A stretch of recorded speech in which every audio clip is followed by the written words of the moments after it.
தமிழரம் தொலைக்காட்சியின் இன்றைய தலைப்புச் செய்திகள்.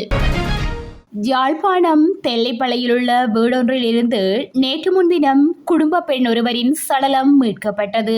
அதே பிரதேசத்தை சேர்ந்த கனடி ஜெஸ்மின் என்ற 37 வயதினையுடைய பெண்ணை சடலமாக மீட்கப்பட்டிருந்தார். அதே நேரம் சடலமாக மீட்கப்பட்ட பெண்ணின் 16 வயதினையுடைய மகன் காணாமல் போயுள்ளார். போலீசார் அவரை தொடர்ந்தும் தேடி வருகின்றனர். இந்நிலையில் சடலமாக மீட்கப்பட்ட பெண்ணின் மகன் தொலைபேசி விளையாட்டுகளுக்கு அடிமையான என தெரிய வந்துள்ளது. அத்துடன் மேற்படி 16 வயதினையுடைய சிறுவன் மன உளைச்சலுக்கு ஆளாகி இருக்கலாம் என்றும் போலீசார் சந்தேகிக்கின்றனர். அத்தோடு அவரது அறையில் சந்தேகத்திற்கிடமான வாசகங்கள் இரத்தத்தால் எழுதப்பட்டுள்ளன. இந்நிலையில் உயிரிழந்த தாயாரை மகன் கொலை செய்திருக்கலாம் என்று போலீசார் சந்தேகம் வெளியிட்டுள்ளனர். வணக்கம். நியூ ரங்கநாத் தங்கச் சுரங்கம் மாக்கமன் ஸ்டீல் இவ்வாண்டு அக்ஷய திதியை முன்னிட்டு நமது ஸ்தாபனத்திலே கொள்வன செய்யும் வாடிக்கையாளர் அனைவருக்கும் தங்கம் வைர வைரூரிய பரிசுகளை நாங்கள் வழங்க இருக்கின்றோம். இம்மாதம் 1ஆம் தேதி தொடக்கம், அதாவது 1/5/2024 15/5/2024 வரைக்கும் மிக சிறப்பு விலையில் பெற்றுக்கொள்ள ஒரு அரிய சந்தர்ப்பத்தை நியூ ரங்கநாத் தங்கச் சுரங்கம் உங்களுக்கு அளிக்கின்றது. உங்கள் பிள்ளைகளின் அனைத்து விதமான தங்க நகை தேவைகளையும் பூர்த்தி செய்ய ஒரு அரிய சந்தர்ப்பத்தை உங்களுக்கு தருகின்றது.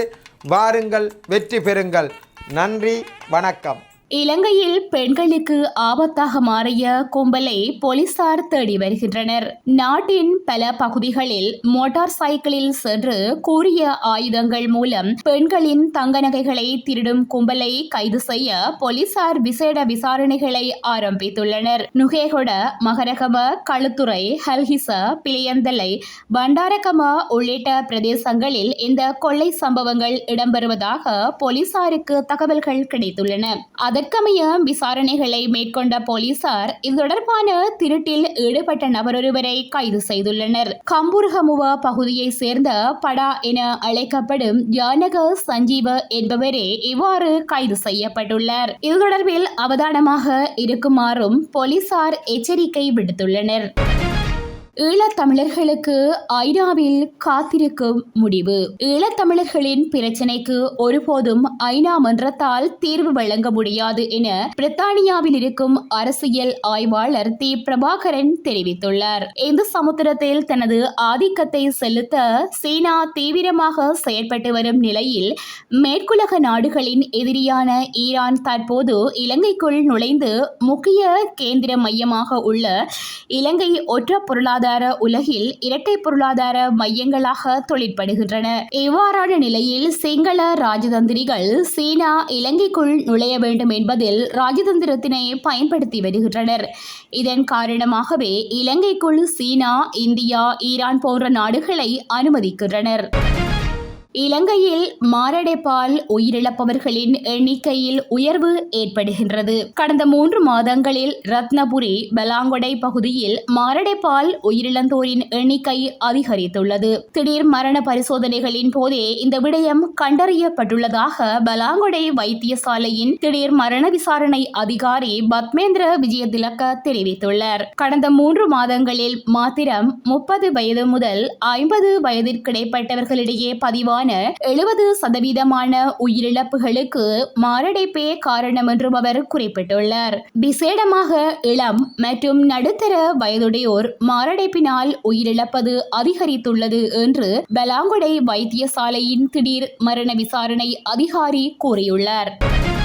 கல்முனையிலிருந்து கொழும்பு நோக்கி பயணித்த அரச பேருந்து செங்கலடி சந்தியில் விபத்துக்குள்ளாகி உள்ளது. குறித்த விபத்தில் பேருந்து சாரதி மற்றும் நடத்துனர் உட்பட 5 காயமடைந்த நிலையில் வைத்தியசாலைக்கு கொண்டு செல்லப்பட்டுள்ளனர். மட்டக்களப்பிலிருந்து கொழும்பு நோக்கி பயணித்த அரச பேருந்து வேக கட்டுப்பாட்டை இழந்து செங்கலடி சந்தியிலுள்ள டிரான்ஸ்பார்மர் தூணை உடைத்து கடையொன்றினுள் புகுந்துள்ளது. சம்பவ இடத்திற்கு விரைந்து சென்ற போலீசார் சம்பவம் தொடர்பிலான மேலதிக விசாரணைகளை முன்னெடுத்து வருகின்றனர்.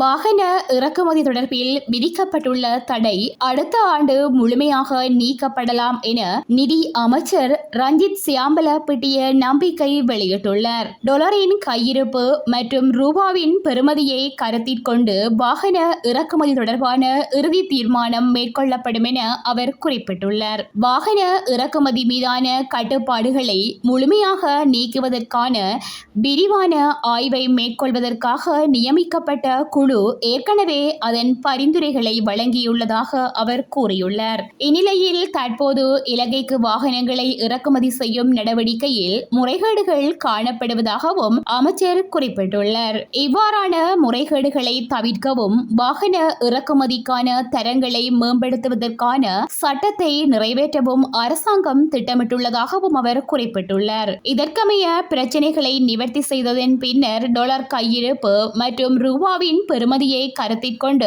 அடுத்த ஆண்டு இலங்கைக்கு வாகனங்கள் இறக்குமதி செய்ய அனுமதி வழங்கப்படலாம் என நிதி ராஜாங்க அமைச்சர் தெரிவித்துள்ளார். நாட்டில் சுற்றுலா விசாவை மேம்படுத்தும் முயற்சியில் இலவச சுற்றுலா விசாக்களை நடைமுறைப்படுத்துவதற்கான சாத்தியக்கூறுகளை ஆராய்வதற்காக இலங்கை அரசாங்கம் நிபுணர் குழு ஒன்றை நிறுவியுள்ளதாக தகவல்கள் வெளியாகியுள்ளன. ஜனாதிபதியின் சிரேஷ்ட உதவி செயலாளர் சந்திமா விக்ரமசிங்க தலைமையில் இந்த குழுவில் சுற்றுலா, குடிவரவு, பாதுகாப்பு மற்றும் நிதி உள்ளிட்ட பல்வேறு துறைகளை சேர்ந்த பல்வேறு நிபுணர்கள் உள்ளதாகவும் தெரிவிக்கப்படுகின்றது. சுற்றுலா மற்றும் தொடர்புடைய தொழில்களில் அவற்றின் தாக்கத்தை மதிப்பிடுவதற்கு இலவச சுற்றுலா விசா திட்டங்களின் சர்வதேச மாதிரிகளை ஆய்வு செய்வது குழுவின் ஆணையில் அடங்கும். இலவச சுற்றுலா விசா அத்தோடு உறுப்பினர்கள் மற்ற நாடுகளில் வெற்றிகரமான நடைமுறைகளை பகுப்பாய்வு செய்வார்கள் மற்றும் இலங்கைக்கான அவற்றின் சாத்தியமான நன்மைகள் மற்றும் குறைபாடுகளை மதிப்பீடு செய்வார்கள் என எதிர்பார்க்கப்படுகின்றது.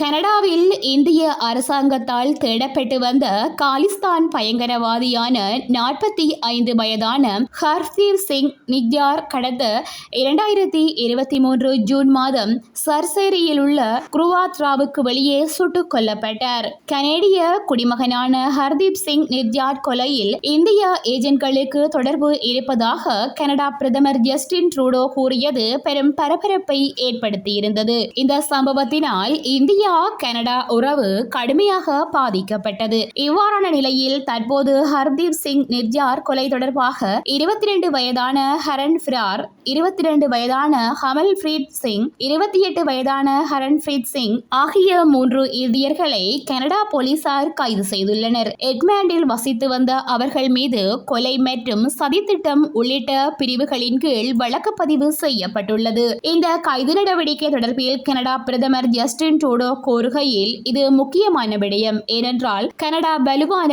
மற்றும் சுதந்திரமான நீதியமைப்பை கொண்ட ஒரு சட்டத்தின் கீழ் ஆட்சி நடக்கும் நாடு. நாட்டின் அனைத்து குடிமக்களையும் பாதுகாப்பதற்கான அடிப்படை அர்ப்பணிப்பு கொண்டுள்ள நாடு என மேலும் குறிப்பிட்டுள்ளார். இத்துடன் செய்திகள் நிறைவடைகின்றன.